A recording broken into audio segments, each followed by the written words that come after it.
Thanks, Uppi, for being here. We're talking to Upinder Bhalla, Uppi to everybody at NCBS. And as you know, Uppi, today I wanted to look at the question of masculinity. Generally feminists who are looking at science, we've been looking at the question of women. And also looking more deeply into the question of gender in the making of scientific method and in the ontological assumptions that science makes about nature, all of that. But I thought that it's an important thing for us to also start looking at the question of masculinity. And so I thought, as you know, that we'll examine this question together of the man of science and what does that idea really translate into in the lives of men in science and men practitioners of science, and particularly in the Indian context. And because we tend to think of men as we tend to think of women as monoliths and homogeneous categories, but they aren't, because men also come with class privilege, caste privilege, various other forms of disprivilege. So I thought it would be a good place to begin with. And as you know, we will explore 4 axes of separation in the making of the man of science: emotion, faith, politics, and art. Yeah.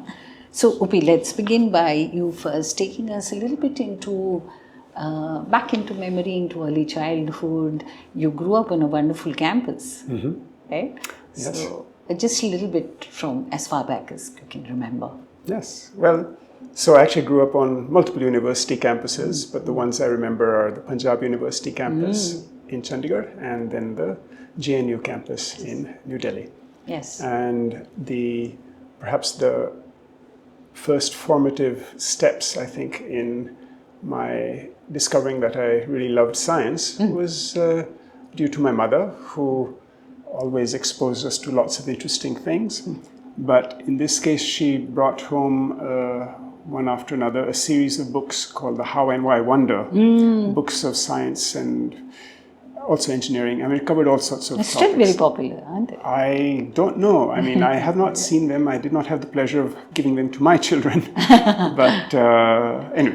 But anyway, they were wonderful books, and she, of course, saw that I took to them, and it went from there. Yeah. Yes. And so, what did she do? Was she also in academics? Was she? Right. My She parents. was a teacher. Right? My parents were both professors first in Punjab University and then in JNU. They're both economists. Right. And that was so it was certainly a big divide in terms of disciplines, but maybe not in terms of perspectives on how one does inquiry into how the world works. So, did they speak to you a lot about their own work, what they did?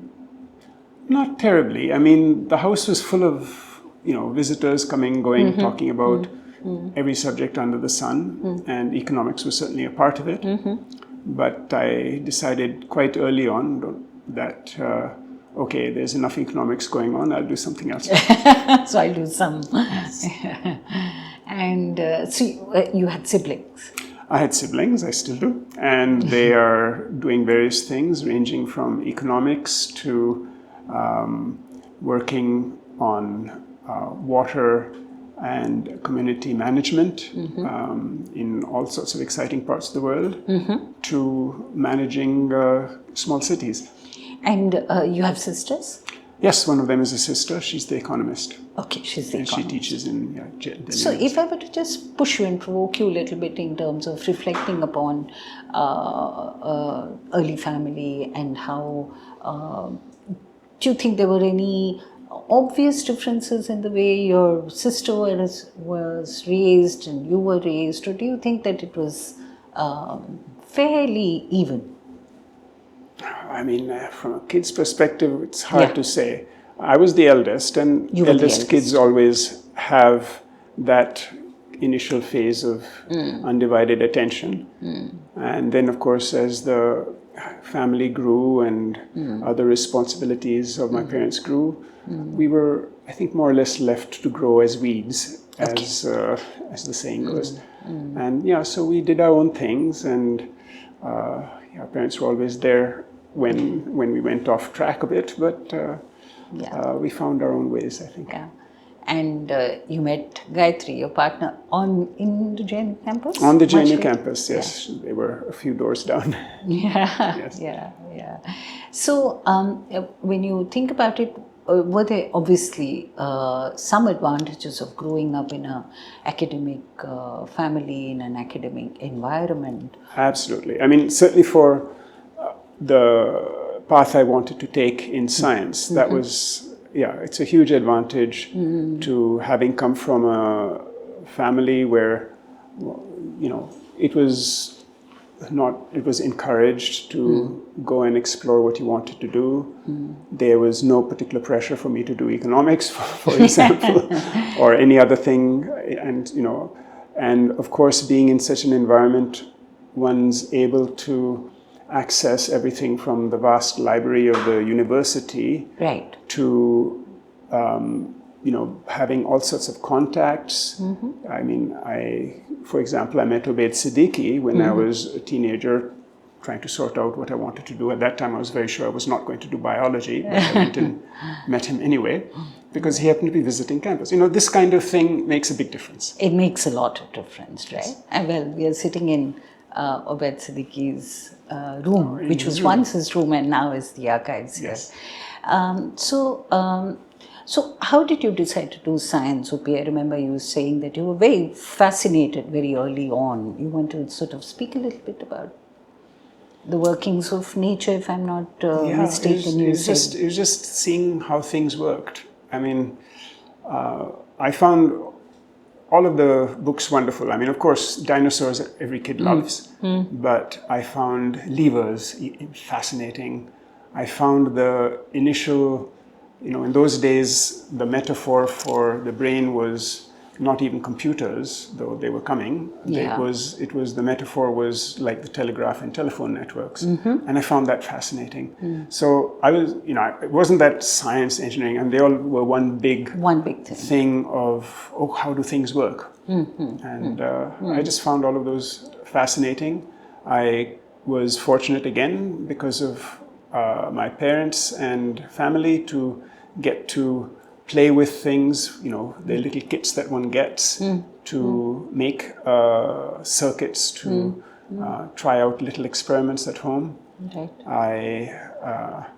I eventually in school I got a scholarship, which my parents very wisely let me spend as I liked. And what I liked to do was to go to the gullies of Daryaganj, and there was an electronics kind of market over there, yes. where one could get integrated circuits and LEDs and other exciting things. So do you remember what you built early? First thing that you put together? I put together all sorts of little circuits, and I tinkered around. I set fire to a lot of chips. Yeah.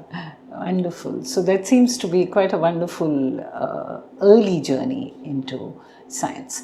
And what do you do? What kind of work do you do now? You want to walk us a little bit into whether this early work that you did, tinkering around with things, how has it shaped your future work? Yeah.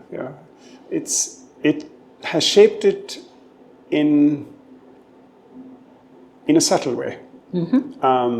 So my tinkering around was, electronics, and as I said, I was ambivalent to electronics or engineering versus science.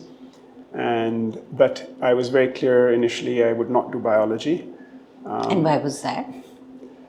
A number of things. I didn't find it as how should I say, coherently structured, maybe, as the physics and other stuff I knew. I had also the misfortune of a class teacher who asked that we do a summer project, which I threw myself into. It was a marvelous summer project where every morning I would get up at the crack of dawn, and this is the lovely JNU campus, right? So there's all sorts of wildlife around, and I would go to a little seasonal stream, and I would meet snakes, and I would watch the weaver birds building their nests, and I had my little camera, and I took pictures of this. Wonderful. And I sat up, of course, I left it the last minute, I sat up all night making a very nice report. And I handed it in, and then after enough time had gone, the marking had been done, I asked for my report back. And he had thrown it away. No. And I was very upset. I mean, I wanted those pictures. I wanted that record of what I had done. But, it stuck with me. I mean, I loved this. That introduced me to the natural world as it was right there on campus. And so that has stayed with me, even though my little project got thrown in somebody's dustbin. Yeah. But it gave you a lot. But was that sufficient reason for you to turn away from biology? No, it was just not taught well in school. I think that they taught it as a somewhat tedious collection of facts. I know. It wasn't, I shouldn't say this, but I will anyway. History was taught even worse, despite the fact that there were fantastic both textbooks. History and biology, and so I couldn't handle that. I could handle things where instead of having to remember everything and draw nicely, I could never draw. I could just work things out. And so that naturally pushed me towards physics.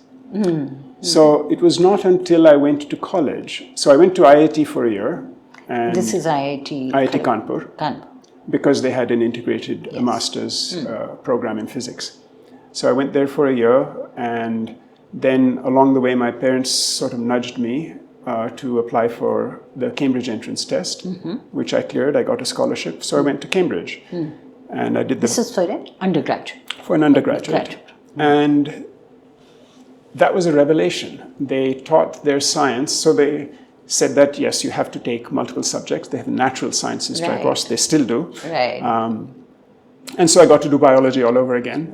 And it was completely different this time around. Really? It was taught by people who were doing research. Absolutely. It was so that it brought a sense of excitement into it. It was not a collection of old family names of creatures and drawings the classification of intestinal tracts and things like that, which I was terrible at. It was much more alive, which I guess biology should be. And and I think the culminating thing there was I was interested enough to take extra courses in biology in my second year, and they had a course on viruses, which sounds very biological. But in that course, they presented how this very simple virus, bacteriophage lambda, how it organizes the genetic information, how it flips from one state to another, and how the genes are organized. And I was stunned by the discovery that, this is just a badly written computer program, if you think of it that way. And that was amazing. And so that's when I decided I would do biology, even though I completed my degree in physics, even though I had offers for a PhD to go into physics. I said biology is full of excitement. Change of heart, totally. Yes. So, going back a little bit to college in Delhi, where was college? You were in Delhi for your... I lived in Delhi, but my undergraduate was in Kanpur. Schooling is in Delhi. Schooling was in Delhi. And you had to do your 11th, 12th in Delhi? Yes. Yes. Okay. And that is where you said that biology was really not being taught the way it should be taught. Yeah. Any thoughts on why we do this to our teaching, Upe? Is it because we are dealing with a very mass based education system? I don't know. That is certainly a part of it, that we have to, check these boxes. You have to get so many marks if you want to go somewhere. So it's book-based rather than going out in the field, which kids love. I'm not the right person to give prescriptions on this. and some very thoughtful things have been but it said can, about like this. from your experience, it Yes. can be extremely off-putting. It can be, for- and I fear that this is likely the case for many areas of teaching. I mean, history, for example. History is amazing, but it's something which took me many decades to figure out. Yeah, and I feel that it does get more amplified, say, for example, girls who are pursuing science, or people who don't necessarily come with the cultural capital of language and education. It becomes even more I'm sure it does. difficult. Yes. Yeah, it takes special inspiration, special talent then to cross then to those pursue barriers. and find your way. Yeah, absolutely. Yeah. So tell me a little bit more about how you see the relationship between biology and physics. I asked this question, Opi, because our understanding is that the question of gender is not just limited to who gets to do science and who doesn't get to do science, but it's also in terms of how scientific disciplines are understood and constructed. So in that sense, I don't know whether you would agree, but our argument and submission would be that the more abstract a science is, the more quantifiable a science is, the more exact it is, the more privileged it becomes and the more masculine it becomes. And in many, and that's why you see such few women there. So, for example, I mean, you made the reverse choice of coming from physics into biology, but biology does get perceived, I don't know whether you would agree, as a more feminized discipline in the sense that it's less exact, it's less, abstract. Would you sort of agree with this kind of gendering, or at least would you agree that it exists? I mean, sociologically, there's no question. I mean, you just have to look at the numbers of women in different disciplines, and there is this clear gradient.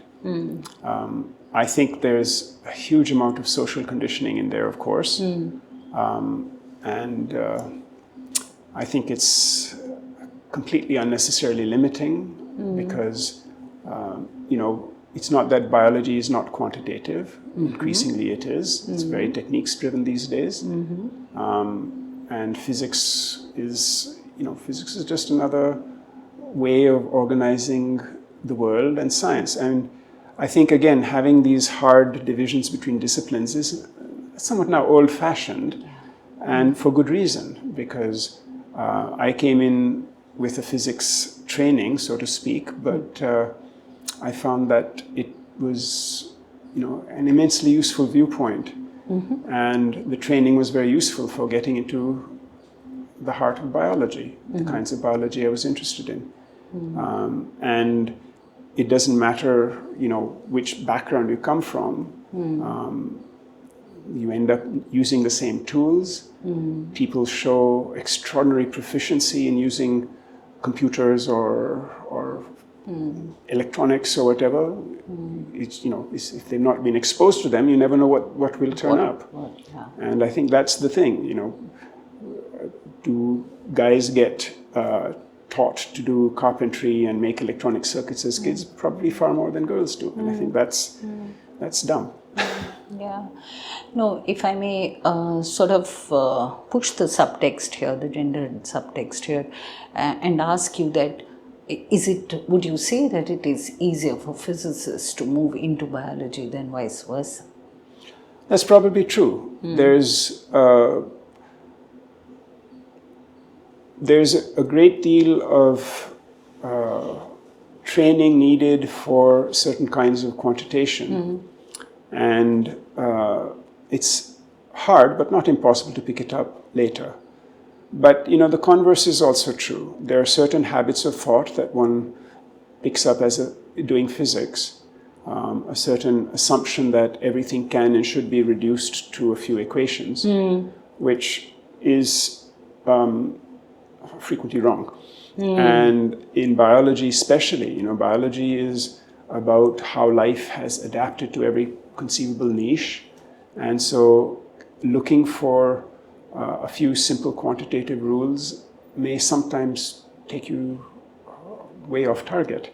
So and I certainly found it a real challenge, notwithstanding my love of biology by then, it was still a real challenge to learn all of the vast diversity that makes up biology. I was just doing neurobiology, but even there, there's so much one needs to learn.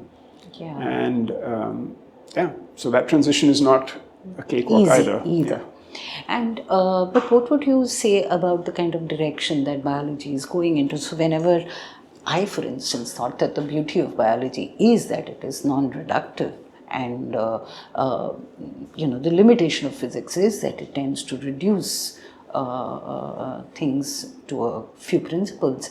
But I seem to see that the conversation amongst biologists, whenever I start this conversation, is no, but we are moving into genetics now. We can give you as much exactitude as, say, understanding of the atom did. So, do you think that biology is sort of is going to shape itself onto the model of physics? And how would you react to this? So, it's certainly become very much more quantitative, a lot more, you're able to do many more things from basic principles because we understand a lot of those now.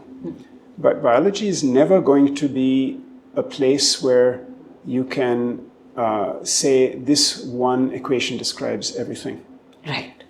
Beyond the fact that, of course, the laws of motion and the laws of electricity and quantum mechanics, they apply to everything.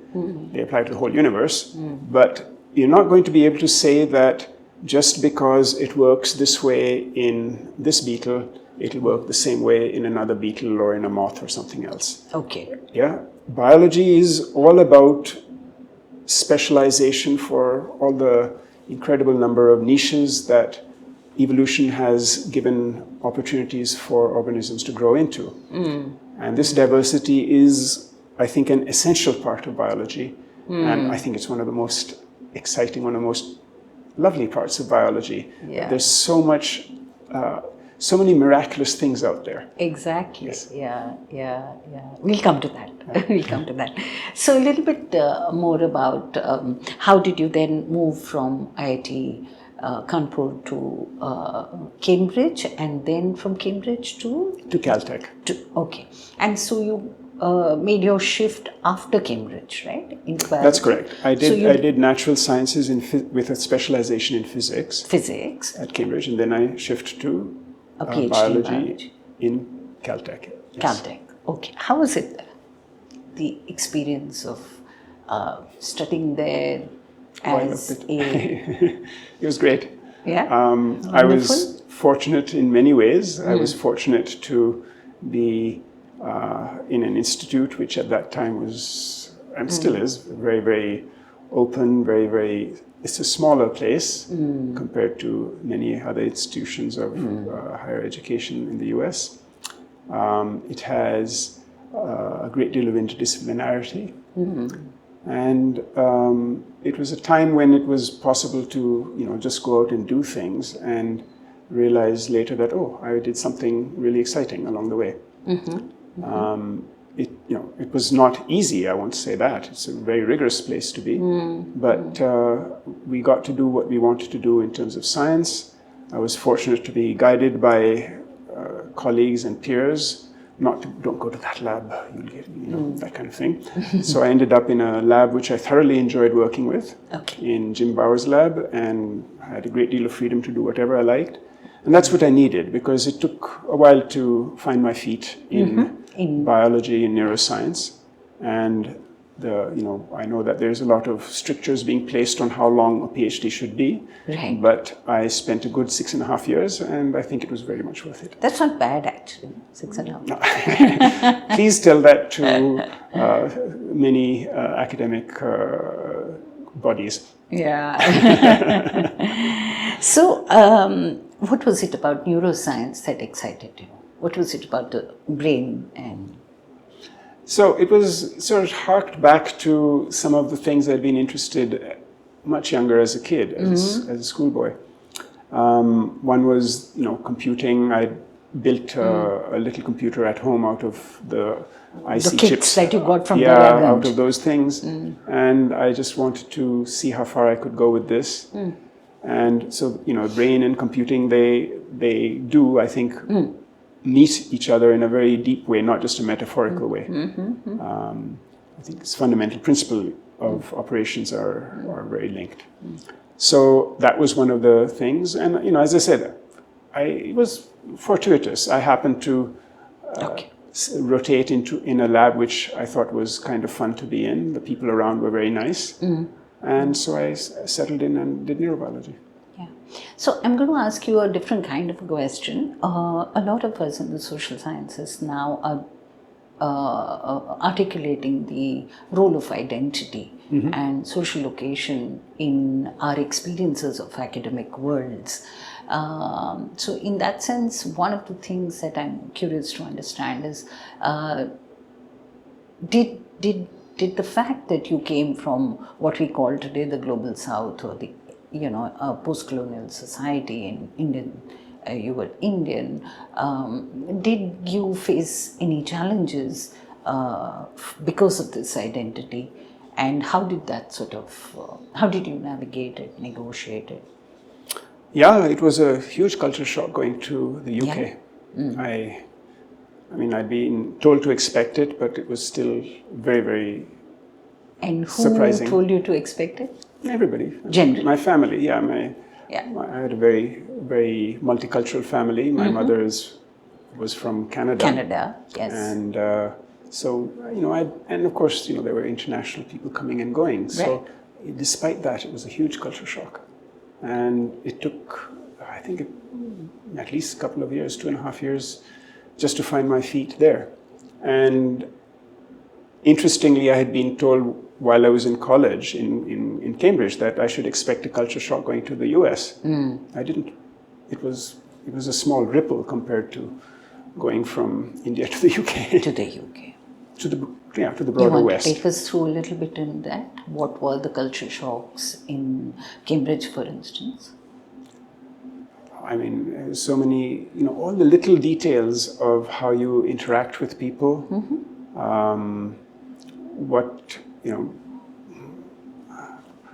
what's the appropriate clothing to wear, how you handle your assignments. I mean, there's just everything was a shock and surprise. Stores, shopping. I mean, it was all very weird. Yeah. And it wasn't that I had been through hostile life, so it wasn't just going being away from home. home. It wasn't that. It was being in a very different environment. It was weird. And however good you were in your studies or your work, didn't sort of make up for that? Not really. I mean, I was lucky that the IIT year and a half had kind of given me a bit of a foot up in the academic stuff, so I could afford to, find my feet, spend a little time coasting while I sorted out other things. But it was still a big issue. Did you feel the need at that time to look, or at any point, to look at some of the early scientists from, say, India? Were there some sort of role models of some sort, the early generation, whether it was the Bose, Ramanujan kind of? No, I'm afraid I was sort of not inspired necessarily. I was just sort of, I had my head down trying to keep going. When did you meet Obed Siddiqui? I met him first, as I said, when I was a kid in JNU. Yes. And then I met him when I went to Caltech. When you went to Caltech. Yes. Yeah. And in the contemporary world of Indian science, were there people that you I don't like the word idolized, but looked up to? Were there people, role models as we call them, people that you admire? Yeah. I mean, I had obviously heard of Khurana and sort of... Hargobind Singh.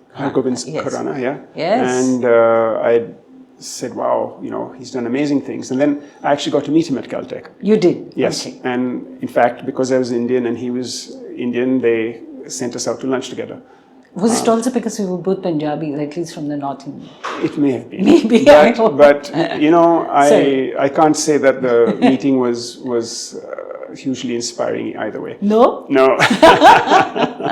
It's just the way things are. Yeah. Okay. Okay, but you got to meet him. I did get to meet him. Okay. Yes. Okay. So you can't really put down any figures that you might think that who were in common parlance role models.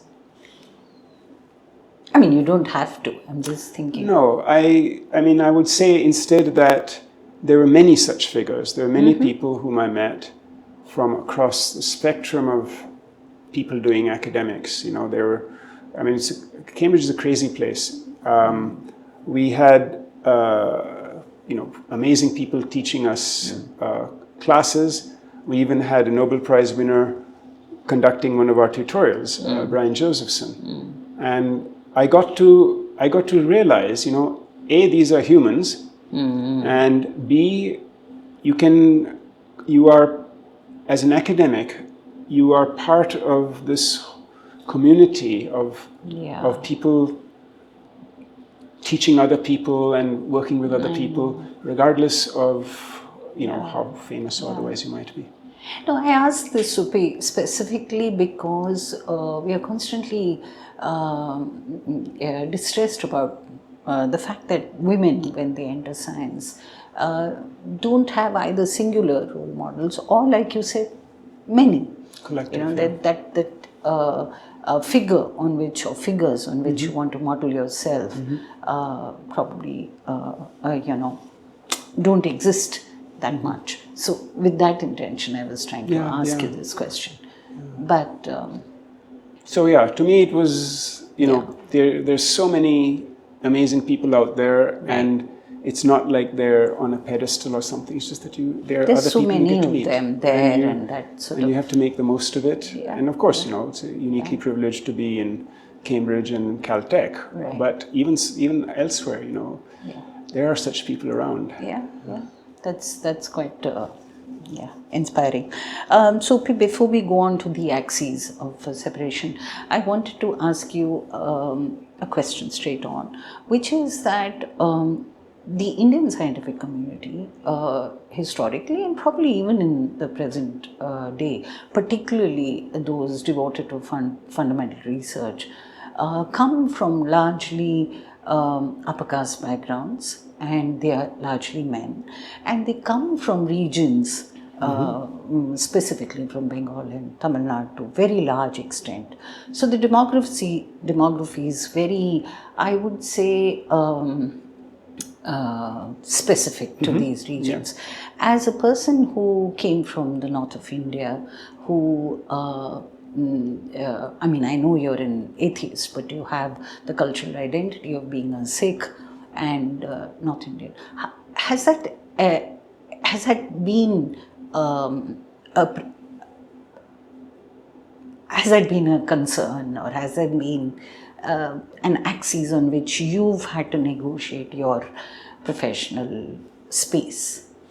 So it's not been a concern in terms of were there any difficulties or obstacles being from that background. I was extremely privileged in being from an academic background and having the kinds of trajectory that I was lucky enough to get into. Yeah. And of course, I should point out that until very few years ago, there were as many Nobel Prize winners from the Punjab as there were from Bengal. You can count them, counting also Abdus Salam. Yes, but anyway, so that aside, that little bit of regional identity aside. But no, it's absolutely true that there are, I think, huge cultural differences in how different communities see academics, see any kind of intellectual pursuit as a good thing to do. And I think that's I hope that it is starting to dilute, but I think it is really something that holds communities and regions back. And I would love to find ways to change that. You also spoke a little bit earlier on what the 1984 riots meant in your life. You want to speak a little bit about that? Yeah. So, I hadn't really ever thought growing up very much about my background as a Sikh. I mean, I'd been around, I'd been to the Gurdwaras, Yeah. very, okay, family is going, let's go, kind of thing. But it hadn't really struck home. And then, for better or for worse, I was in, the troubles in Punjab started when I was in high school. Okay. And that was already distressing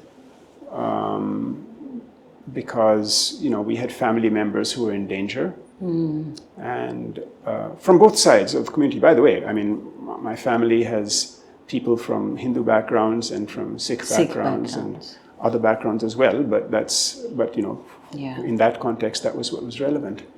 So there were people in danger. There were teachers who I looked up to, whose families were not just in danger, but who were affected by this directly.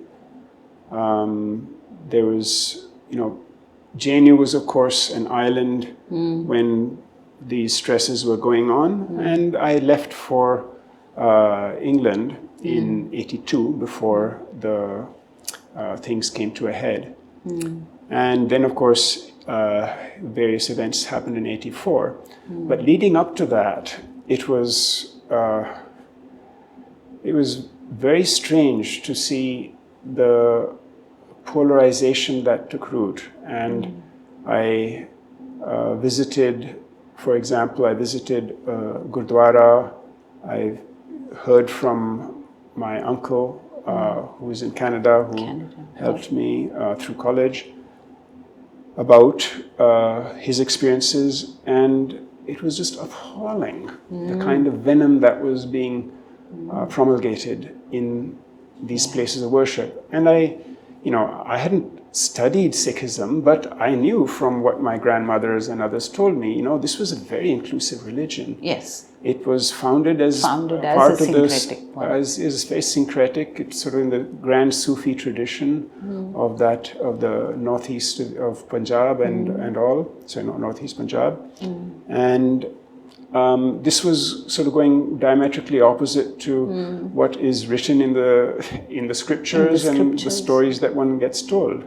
I was appalled at that. And then and also I had information directly through family and other connections about what was going on in Punjab in the name of religion. Yeah. And so it was all very, very distressing to me and to many people. And then, of course, the assassination, Blue Star happened, the assassination happened, the riots happened. Yeah. This was all really terrible. And I think that I've spent more time since then thinking about what it means to be a Sikh under these conditions. And interestingly, I just visited the Punjab. You did? A few weeks ago, very recently. It's clear that most Sikhs have come to, I think, the same kind of equilibrium, that this was not who we are. Meant to be. Yeah, that this kind of separation and divisiveness is not really the Sikh way.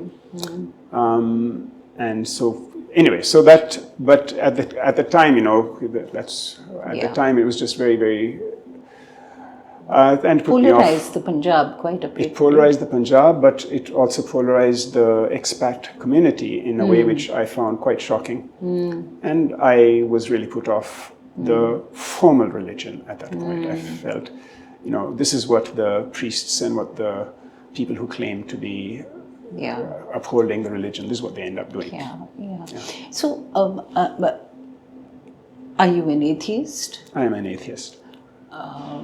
Because of your training in science, because of your understanding of science, and because of this aspect of religion? Is it, how do you explain your atheism? Why did you? I asked this, Upi, because religion is a very important source for many of us to turn to when in either deep personal pain or as a moral compass. I mean, I agree with you. You've just described how religion can actually take you so far away from the moral compass that it's supposed to provide. But how did you arrive at your atheism? So I had been intellectually an atheist long before any of this happened. As a kid, my mother was, I was in one of these Christian missionary schools, which are very good schools, but they did put you in an environment where you got to hear lots of religious ideas. Yeah. And so my mother was wise enough to let me work through that. And then I don't know how I came to it, but I realized, this doesn't work for me. Yeah, it doesn't make sense. Early on, we all become atheists, but at some point, I would say the other way around. I'd say early on we all become believers, and then later on, if we have the, let's say, the exposure, then we choose not to. Okay. So, and to me, I never ever saw any reason to look back on it. I wouldn't say that, for example, the Sikh issues were in any way linked to this decision. I mean, no. Or this, not even the decision, this realization, I don't need this to make sense of the world. I don't need this to provide me, as you say, a moral compass. Yeah. I don't need this to provide, beauty and spirituality. I think that there's a lot of that in science and reason. Yeah. No, so I'm sort of taking you onto the axis of faith, that a man of science is generally not a man of faith, or not expected to be a man of faith. So I'm just curious to understand, when it mixes with our cultural identities, of being Sikh, Hindu, Muslim, whatever it is, and our scientific mindset is also trying to sort of counter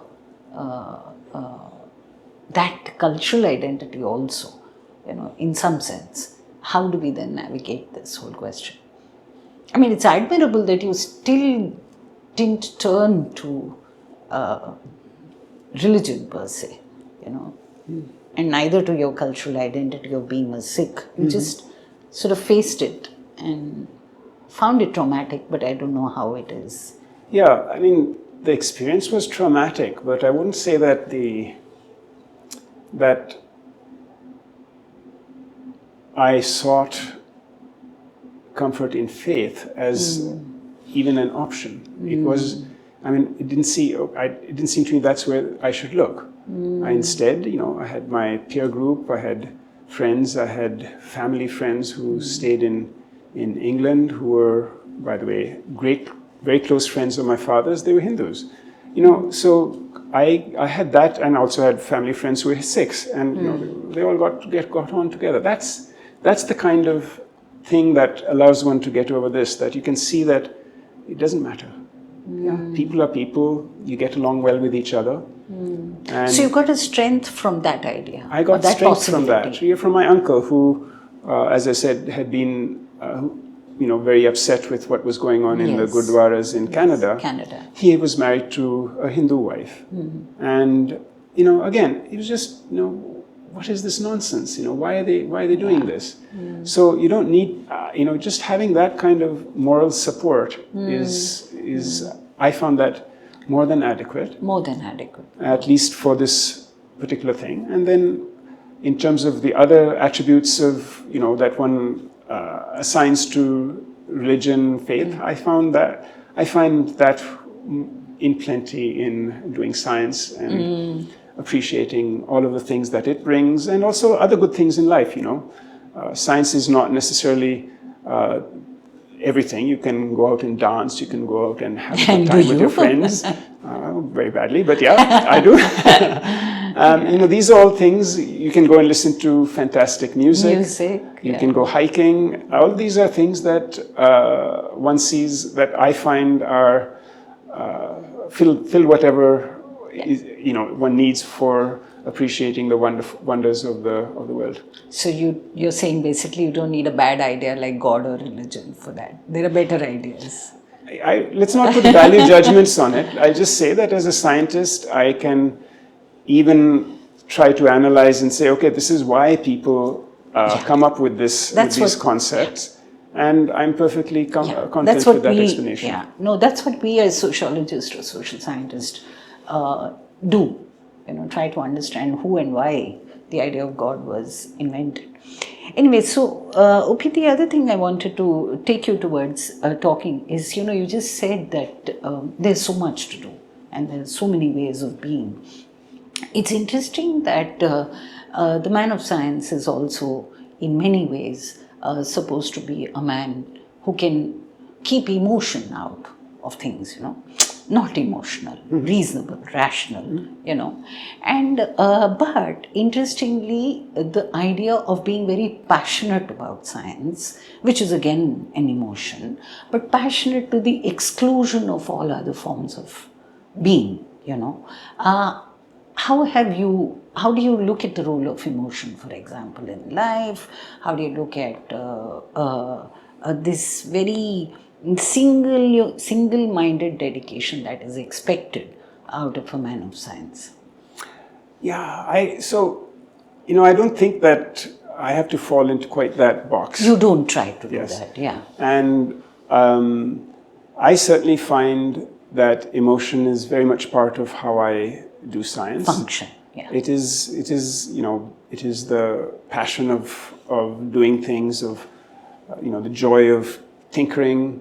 It's the those special moments when something new comes your way, which you're the first person, or maybe your student is the first person, you're the second person to have to have seen.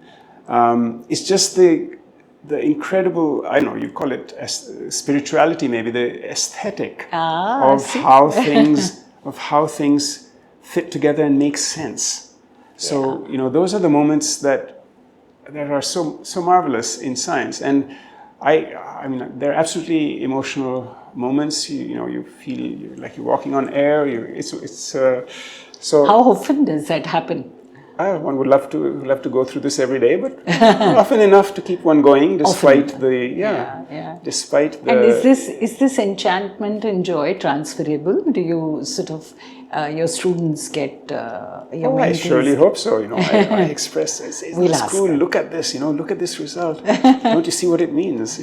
Lovely. Yeah. So, in fact, in one of the early conversations that we had, I found that you draw a lot of joy from what you said is the beauty. So normally in this whole idea of the construction of man of science has also been that you compartmentalize, your interest in art or music or literature and your interest in science. These get compartmentalized as two different pursuits. But how do you relate to what you see in your laboratory, in the circuits of the brain? You often, one can actually see how excited you are about what you see, and you seem to think that it's beautiful, it's spiritual, almost mystical, I think. Do you really think so? How does it work? Mystical, I can explain it, right? Or at least I can try to explain it, but it's still marvelous. Yeah. So, there's two ways to look at it. Yeah, one is to experience it, and that's what keeps one going, and it's and the explanation that you're able to explain it adds to the aesthetics. It does, absolutely. It does. Yeah, so there's a poem which says what science is. I can't remember the exact words, but science is kind of a dull, dreary thing, unlike art. And I think they've got it exactly wrong, because the more you understand about how things work, about the amazing things that there are in the universe, the more wonderful it is. Yeah, you don't appreciate stars any less for knowing that there are these incredible balls of fire which nevertheless hold together, or that some of them have exploded in these incredibly gorgeous patterns with energies which are you So can what you're hardly saying imagine. is that the poetic and the scientific imagination can actually be brought together? I think so. And so that's one angle of it. That is, just doing science, understanding the world gives you extra depth in appreciating these things. And the other angle, which I've mentioned to you before, is that as a neuroscientist, I find it actually a subject of inquiry. That is, here I am trying to study the brain, but the brain is also the organ which is generating these sensations of appreciations of beauty, of passion, of enjoyment. And so that's itself a very cool thing, I think.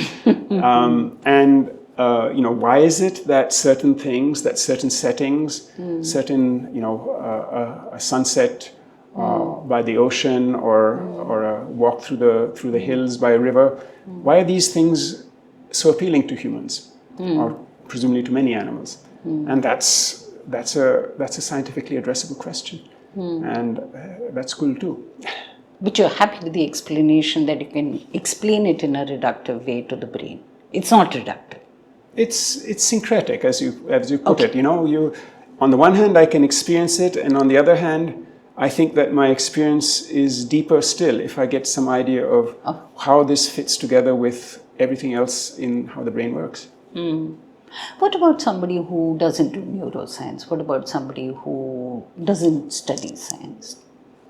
Will their experience of the stars or the rivers be any less so? I think that most people love to go deeper, that they love to experience them in the additional ways that science provides. Allows them. You just have to look at the incredible popularity of images of the cosmos, of the pillars of creation, the famous photograph that Hubble took of dust clouds which are forming new stars. There's people love to go out and just look at the planets in alignment. These are things which ordinary people without the training can still appreciate, and I think appreciate even more when they see that there's so many more layers, so many more dimensions to these phenomena which they like anyway, and then they see that there's yet more levels of beauty in them. And it's so unfortunate when one thinks about it that this joy and this pleasure that you're talking about is accessible only to a few.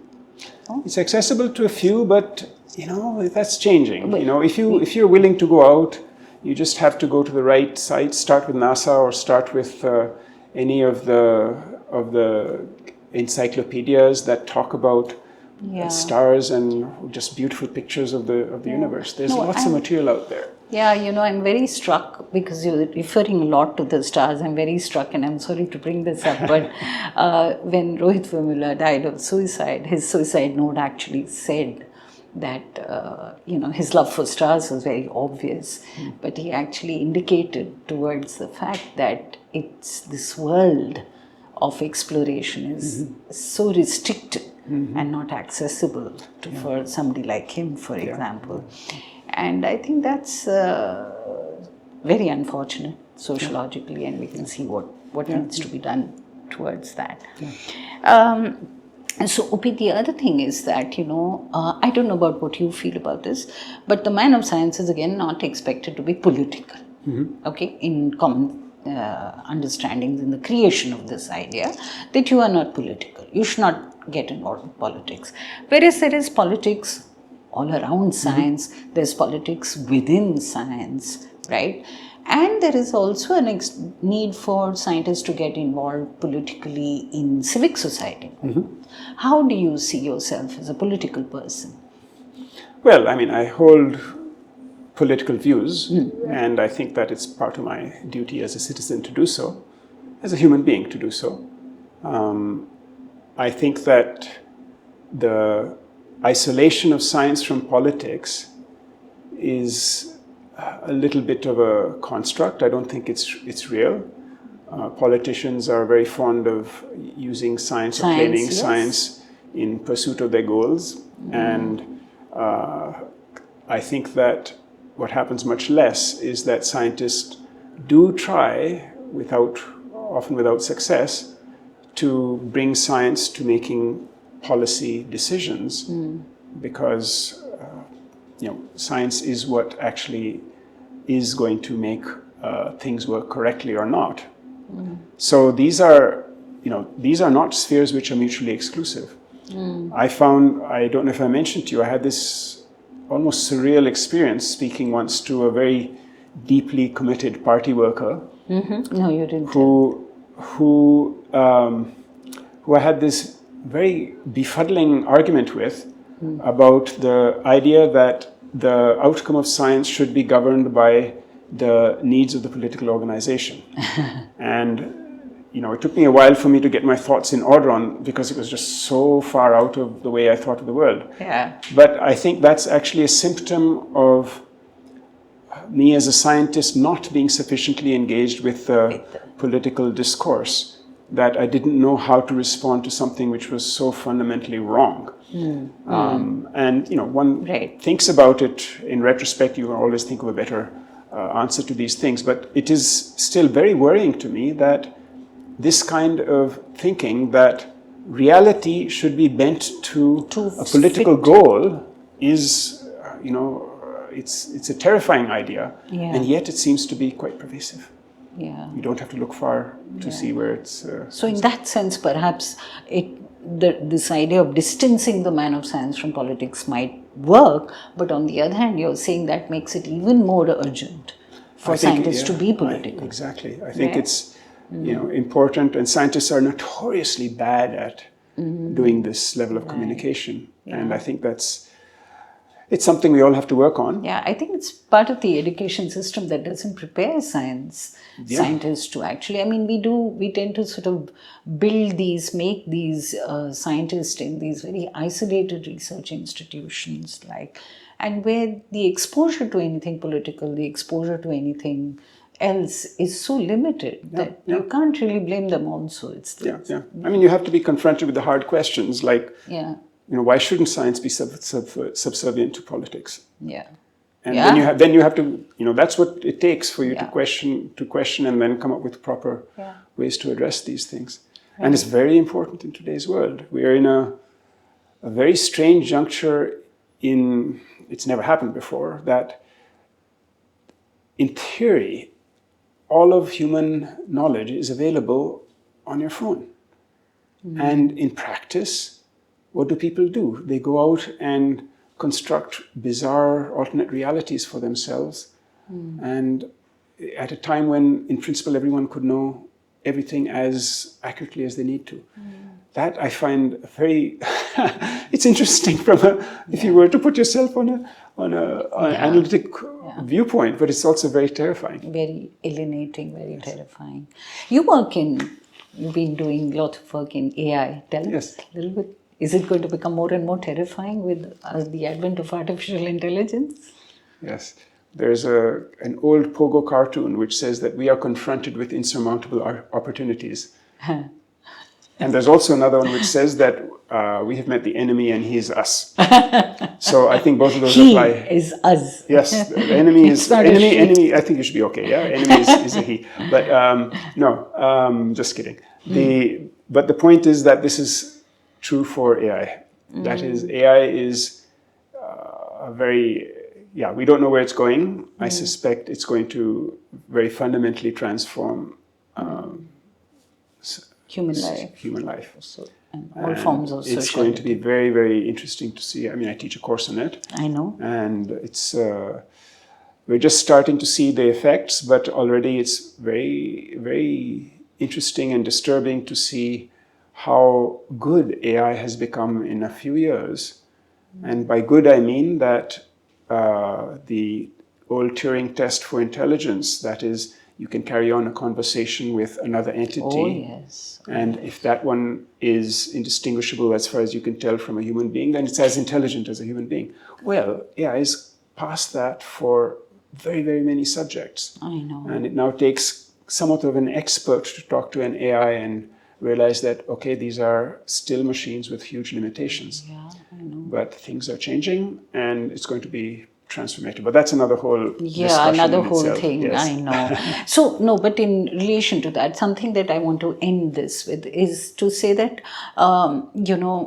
we've feminists and some of us and social scientists have sort of seen the kind of risks that modern science has produced in life. It's given us a lot of opportunity, but it's produced huge amount of risks in the attempt to control nature, in the attempt to control people, things, everything in terms of engineering, controlling. Do you see a way out? I call it a masculinist science, yeah. But you may not want to use that adjective or suffix, prefix, but it looks very difficult. Yes, I mean, so science is one of the most powerful tools humanity has ever invented. Yes. But so yes, of course, it can be put to the uses of controlling, of dictating what people should do, of subjugation. But science is also about the finer things. It is about discovery. It is about seeing wonder in the universe. It's about helping to make everybody's lives better. We're at this weird point in our history where both of these are actually happening. It's always been happening through science, but the pace has been accelerated incredibly. Yeah. And there's a phrase which I like very much from a science fiction author. Yeah, it says, and it applies also to this weird alienation of people from reality, from facts. And the phrase is this: it says that reality is that which, when you stop believing in it, does not go away. Right? And to that I would add that science is that which makes sense of the reality, and if used well, can make it even better, can make it wonderful. That's a Opie quote. So maybe that's what we should end on. But just something that, we always ask women, what is the message you'd like to give young girls and, women in science? I want to ask this question. What would you like to tell young men? Particularly about gender, young men who want to do science, young boys who want to come and do science. What are the challenges as a man of science? And what should they become more careful, sensitive towards? I think that science is wonderful is the core message. And that there is nothing about... That's for everyone. No, but that is the core message. Right. That it is wonderful for everyone. Right. And that you may come from, you may have privilege, you may have disadvantage. But science is there to give you opportunities, regardless of all of these things. That if you look at the potential in science, if you look at the joy that you can get from seeing the wonders of the world, if you look at what you can do for other people, that all of these other things can be reduced to noise, background noise. But as part of human society, it is your duty to make sure that other people also get the chance, that you don't take an unfair advantage of whatever you have come in with. And get more Punjabis in science. That too. Joking. More of everybody in Joking. science. What I mean is get diverse people. Yes. So that also I believe that the science that you do will be diverse. Yes. Because people tend to think differently. Yeah. Thank you, P. Thank you very much. much. Is there anything you want to say? No, I see.